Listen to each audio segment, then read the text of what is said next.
Buenos días. Somos estudiantes de la Corporación Universitaria Iberoamericana, psicólogos en formación del área de Ciencias Humanas y Sociales. Hoy les hablaremos acerca de la actividad número 5, la cual es alteraciones de la cognición y la conciencia. ¿A qué se le denomina inconsciente cognitivo? Esto se refiere a la parte de nuestra mente que procesa información, realiza operaciones cognitivas y afecta nuestro comportamiento sin que estemos plenamente conscientes de ello. Este aspecto de la mente humana ha ganado importancia en la psicología contemporánea al sugerir que muchos de nuestros procesos mentales y decisiones pueden ser influenciados por mecanismos inconscientes. A diferencia del inconsciente, en nuestra perspectiva freudina, a que se centra en aspectos emocionales y motivacionales reprimidos, el inconsciente cognitivo se enfoca en los procesos cognitivos que ocurren sin nuestra plena conciencia. Se ha comprobado que nuestra mente puede procesar información de manera automática. ¿A qué se le denomina inconsciente cognitivo? Esto se refiere a la parte de nuestra mente que procesa información, realiza operaciones cognitivas y afecta nuestro comportamiento sin que estemos plenamente conscientes de ello. Este aspecto de la mente humana ha ganado importancia en la psicología contemporánea al sugerir que muchos de nuestros procesos mentales y decisiones pueden ser influenciados por mecanismos inconscientes, a diferencia de inconscientes en la perspectiva freudina, que se centra en aspectos emocionales y motivacionales reprimidos. El inconsciente cognitivo se enfoca en los procesos cognitivos que ocurren sin nuestra plena conciencia.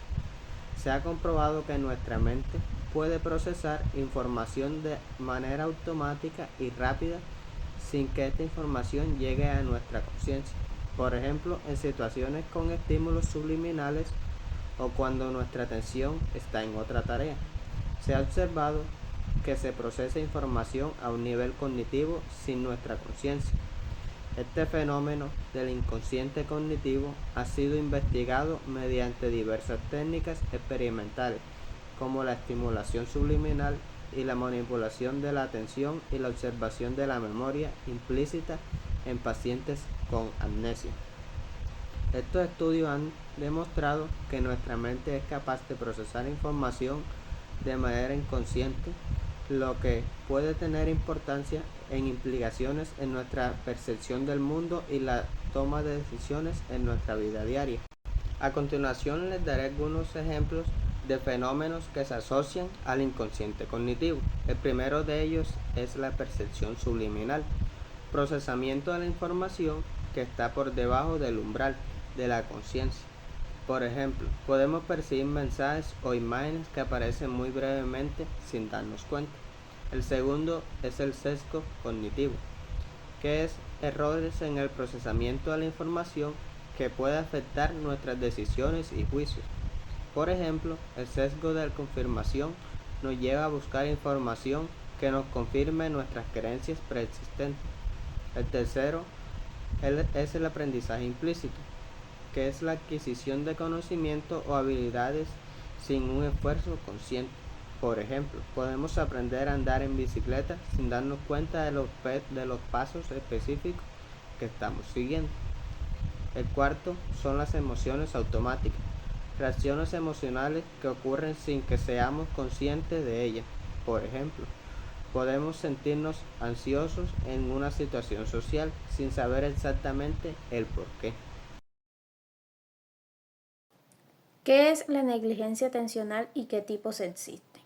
La negligencia atencional se refiere a un trastorno neuropsicológico donde la persona afectada presenta dificultad o falta de conciencia o atención a estímulos, generalmente como resultado debido a una lesión cerebral.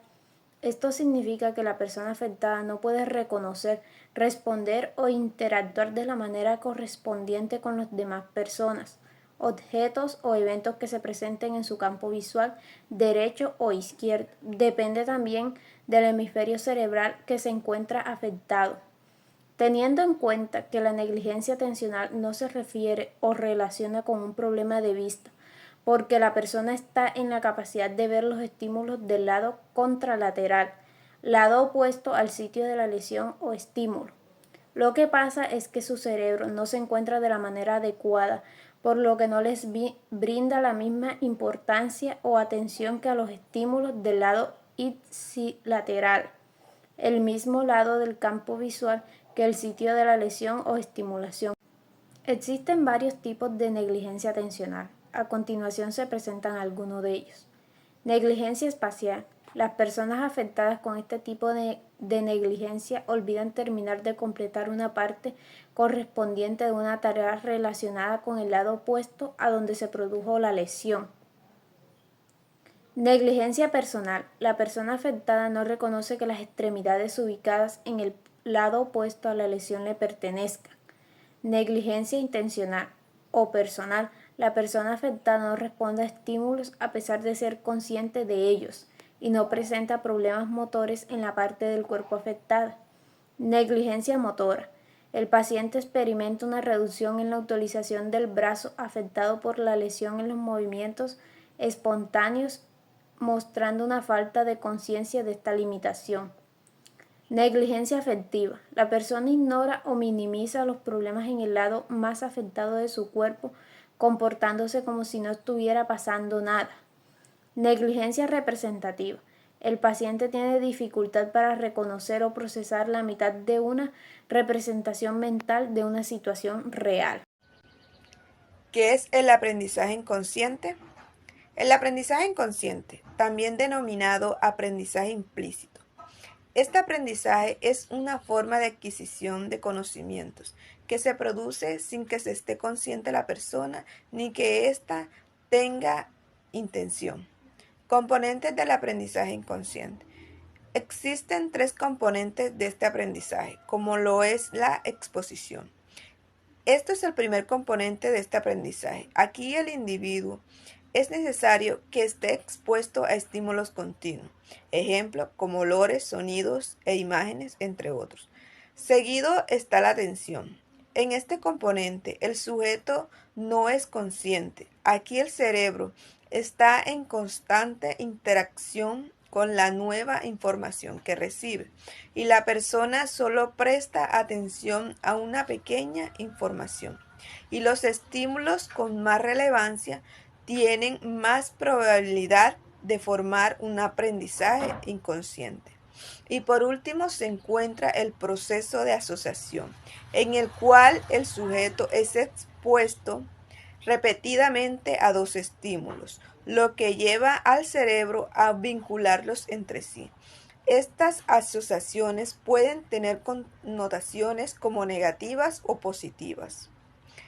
Para categorizar el aprendizaje como inconsciente, el contenido aprendido no debe haber llegado a la conciencia en ningún momento. Este tipo de aprendizaje implica operaciones prolongadas y repetitivas que requieren práctica para que se forman las regularidades del contenido aprendido según Freud 2009. ¿Qué evidencia hay a favor del aprendizaje inconsciente? Existe una gran amplia gama donde el aprendizaje inconsciente o implícito juega un papel fundamental, como lo es en las investigaciones priming. Estos estudios exploran en cómo un estímulo inicial puede influir a otro estímulo posterior. El premix puede influir en el comportamiento, las actitudes y las tareas cognitivas, entre otras. El condicionamiento clásico y operante, el aprendizaje inconsciente, es fundamental porque estos condicionamientos enseñan a asociar un estímulo con una respuesta inconsciente. Estos estímulos han sido de gran avance en la explicación de fenómenos, fobias, adicciones y comportamientos. En los estudios del aprendizaje motor, este aprendizaje ha demostrado que las personas pueden aprender y a realizar actividades físicas complejas sin tener conciencia de algún aprendizaje.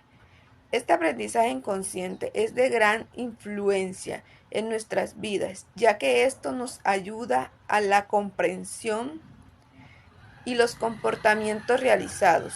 Este aprendizaje podría influir en la manera en cómo se toman decisiones y la forma de actuar, de manera que no se consciente de algún aprendizaje. ¿Qué es la memoria inconsciente y qué evidencias hay a su favor? La memoria inconsciente, también conocida como memoria implícita, es la capacidad de almacenar y recuperar información sin ser consciente de ellos. Opera de manera automática y no requiere esfuerzos conscientes, a diferencia de la memoria consciente o explícita, que nos permite recordar eventos y hechos específicos de manera deliberada. Las funciones que cumple la memoria inconsciente es permitirnos realizar tareas cotidianas de manera automática y eficiente. Incluyen nuestras decisiones, pensamientos y emociones sin que seamos conscientes de ellos. Adaptarnos a nuestro entorno y aprender de nuestras experiencias. Características de estas. Automática. La memoria inconsciente procesa y almacena información sin que seamos conscientes de ella. No intencional. No requiere un esfuerzo consciente para recordar la información. Duradera. La información almacenada en la memoria inconsciente puede ser muy duradera, incluso si no la recordamos conscientemente. Amplia. La memoria inconsciente puede almacenar una gran cantidad de información, incluyendo información sensorial, motora y emocional. Tipos de memoria inconsciente. Aprendizaje implícito, adquisición de habilidades o conocimiento sin un esfuerzo consciente. Percepción subliminal.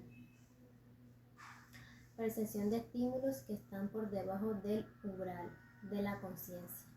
Efecto Prickney, influencia de un estímulo previo en la respuesta a un estímulo posterior. Memoria procedimental. Memoria de cómo realizar acciones como andar en bicicleta o tocar un instrumento musical. Evidencias reales de la memoria inconsciente. El efecto del Prickney, un estudio clásico en un experimento de 1985. Los investigadores Jacobis y Hartwig mostraron a los participantes una lista palabrada de relaciones con una categoría específica, por ejemplo, pan, mantequilla, mermelada. Luego se les pidió que completaran una tarea de sopa de letras en la que algunas de las letras formaban palabras de la lista previa. Los participantes fueron más rápidos en encontrar las palabras relacionadas con la categoría que las palabras no relacionadas, incluso si no recordaban haber visto la lista previa. Por último, le hablaré de los dos casos de disociación que encontré. El primero, agnosia visual prosopagnosia. Es una incapacidad para reconocer rostros familiares a pesar de una percepción visual normal y la capacidad de reconocer otros objetos. En esta disociación, la persona puede reconocer objetos y escenas, pero no rostros. Por ejemplo, un paciente con prosopagnosia puede reconocer una casa y describir sus características, pero no reconocer a la persona que vive allí, incluso si la conoce de toda la vida. El segundo caso es la negligencia especial unilateral, incapacidad para presentar atención a estímulos en un lado del campo visual, mientras que la percepción del lado contrario permanece intacta. En esta disociación, la persona puede ver y responder a un estímulo como a un lado del campo visual, como lo ignora por completo los estímulos. Del otro lado, por ejemplo, un paciente con negligencia especial unilateral puede leer un libro pero no darse cuenta si alguien le toca el hombro izquierdo.